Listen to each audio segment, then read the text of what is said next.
All right, we are live. First time ever. We are the Pawn Boys. I'm Dennis Deuce, and I have absolutely nothing to do with Pawn, but I'm going to be on the show because I'm the producer. But we got Ryan Miner, Pawn Boy extraordinaire. Welcome, welcome. This is our first ever edition of Pawn Boys. We will be running this program every Monday morning, hopefully at 9 o'clock. We got a little bit of a late start this morning. But welcome. We hope to go over some things, maybe some questions you might have about the pawn industry. That's basically our goal. Have a little bit of fun. Have a little bit of fun. Yeah, so we're going to go through a couple of things each week, and man, my mouse doesn't work very well from this far away. First thing we're going to do every week is we're going to start off with, because you have the most amazing, I'm a sunglass guy, and you have the most amazing collection of sunglasses. A couple of them right now. We are. So every week we're going to wear a new pair of sunglasses, then we'll take them off right after the intro and try and sell them. No. Oakley's. I've got all sorts of designer sunglasses. They are 100% genuine too. Yeah. These ones are beautiful. You got to check these out. They're Ray-Bans, dual tone. Absolutely loving these. And the thing that's cool about these ones is they've got the copper-toned lens, which is really abnormal in Ray-Bans. I'm a copper-toned lens guy, and I don't own a lot of Ray-Bans simply because they're usually the gray or the green. Right. But these are the kind of the driver color, some people will call it. Very sick. Very sick. You got to check these out. It's not the old styles, it's the new styles. Though you've got a pair from the 80s over there, blue and white. Vintage. Well, the retro stuff is in right now. Man, those things are sick. Retro stuff is in, and we got a lot of that stuff as well. Come down and check it out. The stuff that you see in a pawn shop is not what you expect. We have got literally a little bit of everything. It's just fun to come and look. If you don't even plan on buying anything, come in and check some stuff out. You know, I have not been a pawn person, but working with you over the last couple of weeks, I got to say, I look forward to coming into your shop because there is always cool stuff in here. Yeah, I mean, it's people that have never been into a pawn shop before come in here and they're just astounded by the stuff that they can find. It's totally unexpected. It's a totally unexpected thing. So a lot of fun. You can come down and check it out. We've got jewelry, coins, guns, bicycles, motorcycles. I could go on and on and on and on with the stuff that we have here. That's just a part. That's just a part of the things that we have here in the shop. Small piece. So, all right. We're going to be doing a couple of things each week. We will have a guest whenever we can possibly pull one together, and we've got one this week, and our guest relates to this highlighted piece behind us. It's already sold because our guest bought it. This is a 1903 National Cash Register Company solid nickel cash register. Just an example of some of the things we see come through the door, and it's just cool stuff. So one thing that I want to do each week, because I'm sure you've been in this business for 12 years, you have got to have just a ton of really interesting pawn stories. Oh yeah, I could fill a book, I'm sure. So slowly but surely, we're going to fill a book, one chapter, 1 week at a time. Absolutely. So, little boys and girls, it's now time for Pawn Tales. Well, one of the stories I like to tell people, when I meet people and I tell them what I do for a living, they're instantly fascinated, and I get barraged by questions. And so I have got, these aren't tales. I mean, these are things that have actually happened in the store. Some stories that I kind of pull up to, I don't know, to fascinate them. One time I did, a guy comes through the door and he wanted to pawn his grave plot, and I had no idea. I had never. I mean, that's the fun thing about this industry is that things will come through the door that you have never seen before in your whole life. Of course, the grave plot didn't come through the door. No, well, he was holding the deed. Yeah, but the plot stayed where it was. I had never purchased one of these things before. Okay, I had no idea how much they are worth. It turns out they're very expensive items. I've never had a need for one before. Hopefully, not very much. I won't in the future. But But if it happens really quick, maybe you'll have the first broadcast live, hangout on air funeral. let's hope Just not. saying. Let's hope not. He pawns this thing, and he had every intention of coming back and getting it. I kept it for him, and he didn't come back and get it. Well, ironically enough, his girlfriend calls me probably 2 months after that, and he had passed away. This guy had passed away. The guy who had sold you the plot that didn't think he needed it anymore. Absolutely. He had passed away, and it was very sad. That was a very, very sad situation. But his girlfriend was wanting to know if she could acquire the pawn or acquire the grave plot again. I said, sure, come on back and we'll take care of it. I never saw her again. I still have this thing, so if anybody's interested in purchasing something like this, I do have it. So. And in what grave area is this? I believe it's the West Valley one. I think there's one over by Winder Dairy. It's supposed to be a nice plot. I mean, nice place. So. Have you ever seen it? I haven't personally. I haven't been out there. So. Well, if you're looking for a plot for your burial, or a Christmas gift for somebody. Nothing says Christmas like a burial plot. Nothing says Christmas like a burial plot. It's the gift that keeps on giving, I'm sure. It is the most eternal gift. It never wears out. We're not making light of this, but it just goes to show you that we take literally anything here at Lightning Pond, if it has value. If it has value.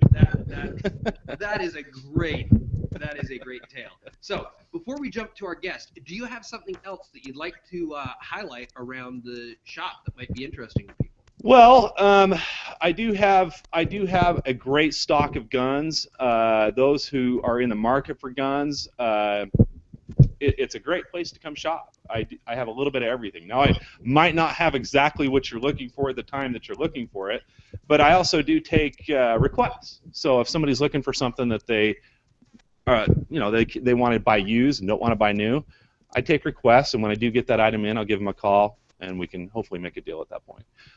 So I have guns, and I have coins, jewelry, I have bikes and musical instruments, and probably the thing that I have the most of is tools. People don't really think of a pawn shop necessarily for some place to buy tools. They'll go down to Lowe's, or they'll go down to Home Depot, or some of the local places they can buy new tools and buy them. Man, I have got more tools than I know what to do with, and come in and check it out. I've got sawzalls and saws and drills, and I'm really picky with what I take in as far as tools go. So it's not old, worn out stuff. This is new model, name brand, excellent condition stuff, and that's just a tip of the iceberg of the stuff that I have in here.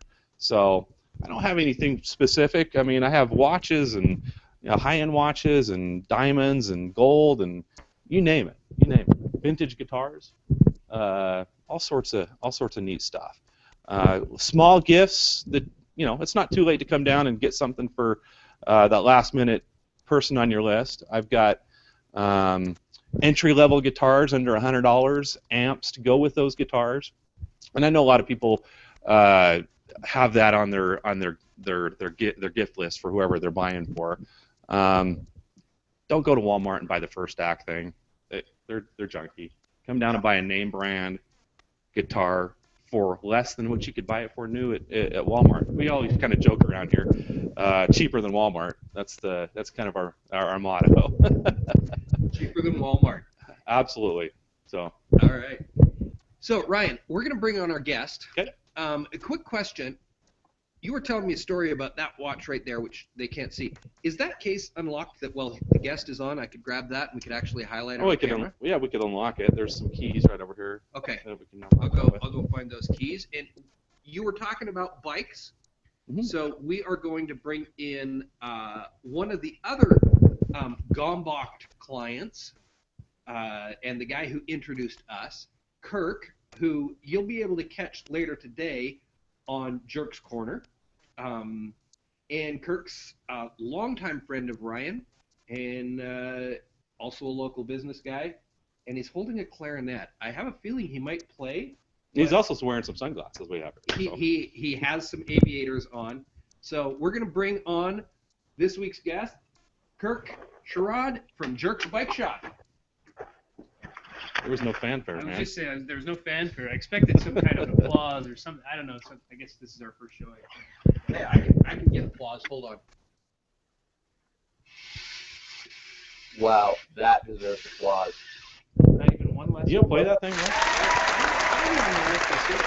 That is a clarinet without a reed. This is So a I don't know if you're clarinet. gonna get far with that one. Well, that's what I was worried. And this is the reed, right? This Yeah, is I think it's broken, but that is easily something- replaced. What does something like that cost? You know, that is a student model. You can pick that particular one up for less than $100. And I've got all sorts of different models, you know, starting at about $75, going up to about $500.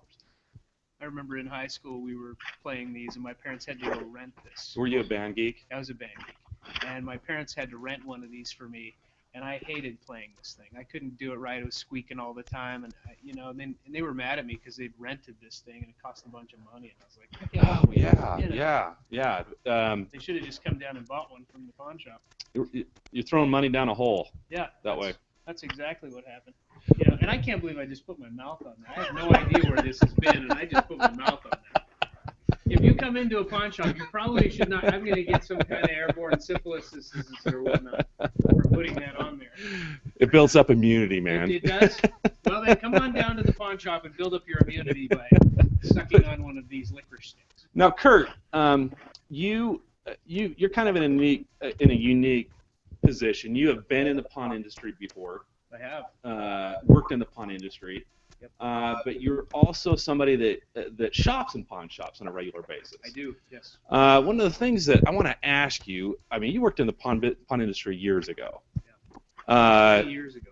For one of the, I would arguably say, the pioneers of pawn here in the Salt Lake Valley. Yep. How's the pawn industry changed over the years? Well, I see a lot more pawn shops, that's for sure. And then I see a lot less pawn shops. Some of the ones that used to be around when I was in the pawn business are no longer around. But I see other pawn shops. I see larger pawn shops that have come along, like big box store pawn shop type stuff, Cash America, places like that. I've seen those come along. I've spent a lot of time going to different pawn shops, buying things. It's a great place to buy stuff, and it's a great place to go look and see what's out there. The value for what you get for the money is so much better at a pawn shop. There's no question about it. What I love about pawn shops like your pawn shop is that I can come in here, we can work out a deal, I can go home with something and feel good about it, and I feel like a rock star when I buy something at a pawn shop. I'm like, I bought this for like a quarter of the value or half of the value of what it was going to cost me at the store, and it's in good shape. And it's the hunt. You're looking. You want to go find that thing. I love that part about it. And there is one thing I want to say though that has happened. Some of the bigger box stores, pawn shops, like the big, huge shops, I don't have Like as the much. national chains. I don't have nearly as much fun going to places like that, and I don't find nearly the cool stuff. It's all the same stuff.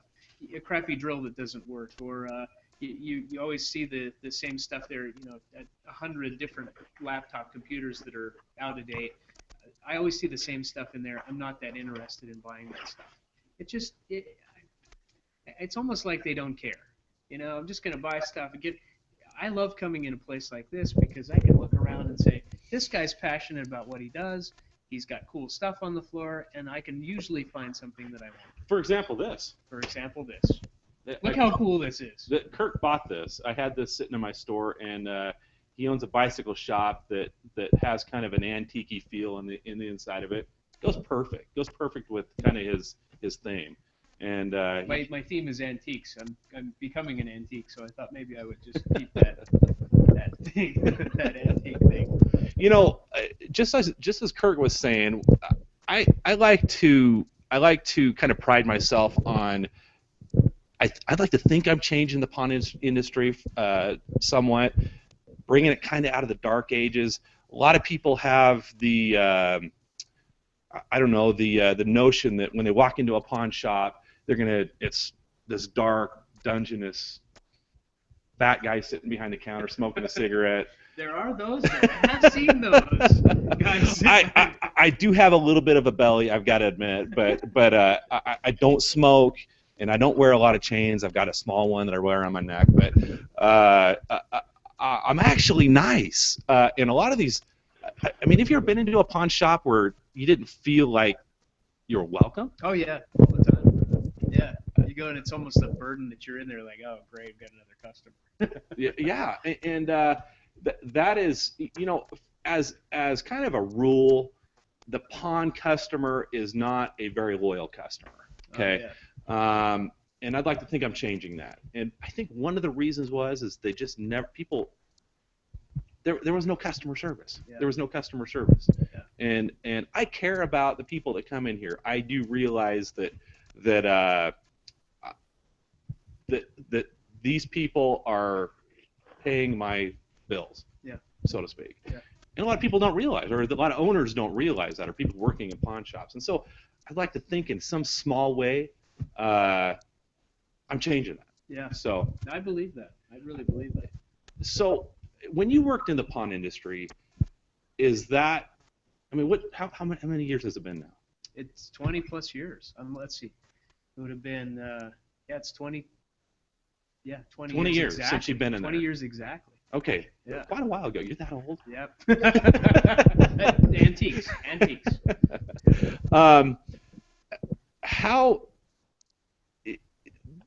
There weren't that many pawn shops around when you were. No, not really. As you said, there's more pawn shops. There's more pawn shops. Yeah, I think there's more. And you know what's interesting about that? I look around at some of the pawn shops that were around when I was doing that. A lot of those pawn shops aren't doing so hot right now. Right. And I think a lot of it is because they haven't changed. Evolved. They haven't evolved with the business style and things that have happened. Right. You know, I think a lot of them would complain that the big stores are taking over, but I think that the main problem with that is they just haven't evolved along with what's happening in the world, and I think that has a lot to do with it. You know, I have a pawn story. Go ahead. Is this a good time? Can I tell the pawn story now? You can. You guys Or do I have to camera. wait? You can tell the pawn story anytime you want. Here, let's get a close Okay, up so- on your face while you tell your pawn story. Why does it have to be a close up on my face? It's I not don't know, nothing why to do with my face. Very little anyway. You can't see your eyes. Okay, you can't see my, well, that's good because I don't want anybody to see my eyes. 'Cause, you know, I used to be in the pawn business. Okay, so when I used to work at Witzel's Pawn, and Witzel's Pawn is still available. It's still down. Where is it? 17th. They're more downtown, yeah. Okay, so we had a guy come in that wanted to pawn his glass eye, and it was just crazy. Dude, I don't know if I could beat that one. I'm not trying to beat anything. You know. That beats my Great Claw story. I don't think it does. Well, anyway, let me finish because maybe wait till this you're gonna get a kick out of this. So this guy comes in. He wants to pawn his glass eye. Are they worth anything? I don't know. You know, and Dave at the time, I mean, it was kind of a standing joke that he gave money for a glass eye, and I think he gave $100 for it or something, or $150 for it. And when always the thing we would tell people is they say, "Oh, I'm for sure I'm coming back for this. Guaranteed I'm coming back." Well, you never really know if they're coming back or not because.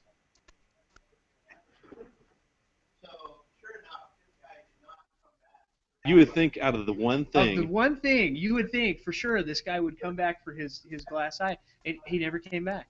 And I thought, you know what I thought? I thought they were round, like a ball, like a marble. You just pop that thing in. Well, are eyeballs round? Yeah. Well, I don't know. We're getting. Well, yeah, they are. But anyway, I don't know.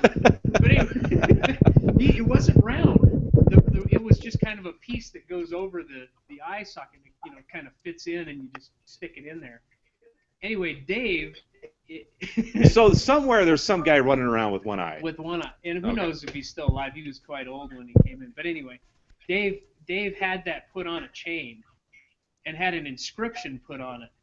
And the inscription on it says, "Here's looking at you, babe." And he still wears it to this day. I saw him not 3 weeks ago, and he's still wearing this eye on his chain that says, "Here's looking at you, babe." That's a good one. So there's a concept. I have this story. Now I know this is a G-rated show, okay, Right. and I want to keep it as such. And I'm Maybe I stepped over the top. I'm not a sheltered person. I've seen some things in my life. I'm not a crazy person either. I had one time where, and I didn't even know they had such a thing before the guy brought it in, but it was a sex swing. And we're going to talk about that. yeah, Okay, well, here we go. I guess I was sheltered. I asked him, "What is a sex swing?" And he didn't say anything, but he broke out a brochure Oh, that showed kind of what it would do. And I'm like, okay. And he proceeded to let me know that it was lightly used. oh, good. Okay. Because that would be. Now, the end of the story is I didn't end up taking it because a lightly used sex swing doesn't sound like something I'd probably sell to me. No, it doesn't sound like something. Anyway, You never know. the guy tried. I didn't take it, so I don't have it for sale here. So don't anybody asking, I don't have it for sale here. But the point is we'll take a look at whatever you have, and that's what I tell people when they call me on the phone. Bring it in.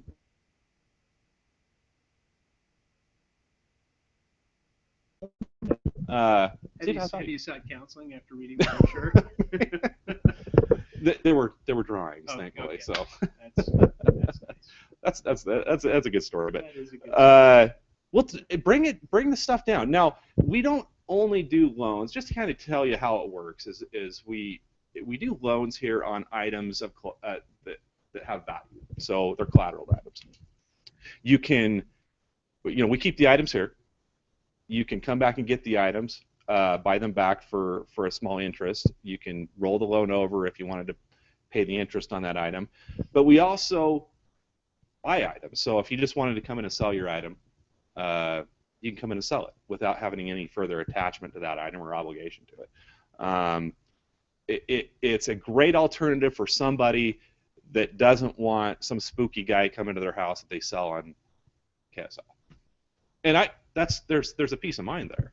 Yeah. You don't know who you're dealing with over the phone, and although you might not get as much from me as you would if you sold it to a private party. It's quick cash in a safe, controlled environment, and that's a peace of mind for a lot of people. And I don't know, did you guys deal in a lot of purchases, or was it mainly just pawns when you were down there? I think right at the time I was getting ready to leave there, they had gone over to the sale and purchase option. Before that, I don't think there was a sale option before that. When I started working there, it was pawn only.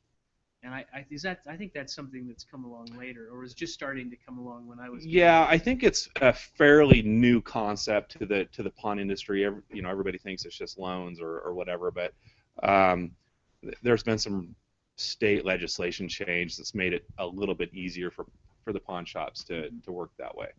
Yeah. 20 years ago it was a different industry, Yeah. now we're like I said, I'd like to think that we're kind of coming out of the dark ages. There's some TV programs that kind of, strike people's curiosity, and I'm grateful for those programs. They're not at all real, in case you didn't know that. They're pretty contrived. This is not real either. No, this is all scripted. If you ever want to come down and see what really happens in the pawn shops or the pawn industry, come down and hang out. I don't mind. You can come down, grab a chair, see what we do. The cool thing about bringing something down to Ryan would be that you could be like the show and find out what your item is worth or what the value is there, and just have fun with Ryan. You don't have to you don't have to feel uncomfortable by coming down and I'm very user friendly. he's very user friendly. Yeah. As we talked about with the sex swing thing, he's so user friendly that he's willing. I didn't laugh at the guy. Yeah, I didn't yeah. laugh at him. Oh, And nice, I was nice yeah, about you. yeah. I took him seriously, and I laughed afterwards. Yeah. You know, of course, and you know when And nobody. he got out to the car with his buddies, like, yeah, it was so funny. Went in there with the sex swing, and then we should have videotaped that. I was telling It's on YouTube somewhere. a couple of weeks ago. I was at a doctor's appointment for some of my kids, and then of course, you know, we get into conversations because all the nurses down there know that I'm, you know, what I do. And tell us another story. Tell us another story. And I told them that story. Yeah. And they all wanted to climb underneath the counter. I really shouldn't have told that. That's the last time they're going to ask you to tell the Yeah. story. I didn't mean for that to happen, but Ryan's fun at parties, too. yeah. Just leave your sex swing at home. Please. I don't take sex swings, okay, or anything like that, okay. That's I guess I draw the line there. We can go away from sex swings now. Yeah. This is a G-rated show. It really is. It I mean, is. It is. Anyway, that is kind of you know, I'd love to hear from people either through my email or my Facebook site or Google Plus or whatever it might be. Tell me what you want to hear, and we'll get people in here, other pawnbrokers, people that you want to hear from, or things that you might want to hear. That's how I kind of want to run this is by your suggestions. You have anything else to add, Kurt? Oh, I don't think so. I think we're. You got to get off to work here. I gotta go. Yeah, I gotta go down and open my shop. Kirk owns Right. Jerk's Bicycle Shop down the street in Murray. Yep. And he has great service, just like we do here. And we actually collaborate on some stuff. We send stuff down to, you know, if I don't know something or something about a bike, and you know, Ryan sends all his sex swings down. I want that back. by I'm the way. never gonna leave you. I told that. Anyway, I appreciate you coming, Kurt. Thank you. And maybe hope to have you on soon. And appreciate your eyeball story. Yep. Well, there's nothing like an eyeball story. Yeah, absolutely. Anyway, give it up for Kurt. Hey, thanks, Ryan. Thank you. Appreciate it. See ya. All right. Now, you and I talked about one other thing that we wanted to look at doing. It came up just before we went live, which is that both of us are bilingual. Mm-hmm. We are. And you get to use that bilingual thing quite often around the shop here. I speak more Spanish here almost than I do English. And I'm thankful for that. I've got a very big Spanish clientele that knows that I can communicate with them, and they can feel comfortable, and that I love that I'm able to communicate. So for the next 2 minutes, we're going to do the lightning Spanish round. Okay. For the Okay. next 2 minutes, the show's going Spanish. Sorry, we don't have the technology to give you subtitles underneath, so it'll only be 2 minutes. Okay. But let's go. Okay. Aquí at Lightning Pond empeñamos oro que tiene y todas las cosas que tiene a la casa podemos empeñar o si quiere venderlos los compramos también. Y es un buen lugar para venir si necesita un poco de cash. Puede venir y empeñar las cosas. No venderlos si no quiere. Si se los quiere vender, está bien, ¿no? Los compramos también. Nos gustamos la gente que habla español aquí porque podemos comunicar con ustedes bien. Y el otro persona que trabaja aquí también es de México. Entonces habla aún mejor. Mucho mejor que nosotros, ¿no? Somos gringos nosotros dos. Sí. Canadiense. Gringo canadiense. Con Exactamente. acento de Argentina. Exactamente. Entonces, si quiere venir y empeñar o comprar, hay una persona siempre aquí para hablar con ustedes, que les entiende y siempre hay una persona que puede comunicar con ellos. Perfectamente. Entonces, vengan aquí y ustedes pueden recibir el servicio que tendrían que recibir y el respeto que tendrían que recibir y se podrían comunicar bien. Muy bien. Muy bien. ¿Esos 2 minutos? Creo que sí. That's it. That's our Spanish lightning round, 2-minute Spanish lightning round. We'll do that towards the end of each episode. Absolutely. So, this is our first episode. Again, ask questions, Facebook, email address, write in the conversation underneath this. We would love to hear what you want from Pond Boys. What do you want to hear? What are the things that you've always wanted to know about the pond industry? I'd love to hear. We'll do our best to try to cover it, get it on, maybe get the right guest on that we can talk to that maybe has some different insights. I mean, I don't even want to see my ugly mug every week, but we'll get some different people on here that you can check out. That's right. So, thank you very much for watching this week's episode of Pond Boys. Thank you very much. Hope to see you next week. And tell all your friends about it, and tell us what you want to hear, and we will be talking 9:30 or 9 o'clock. 9:30. Let's make it 9:30. Yeah. 9:30 next week, right here on Google Plus, and hope to see you again soon. Hasta luego. Hasta la vista. And why is my mouse not working? I'll edit this last part out. Wow. It was working the whole time through the show.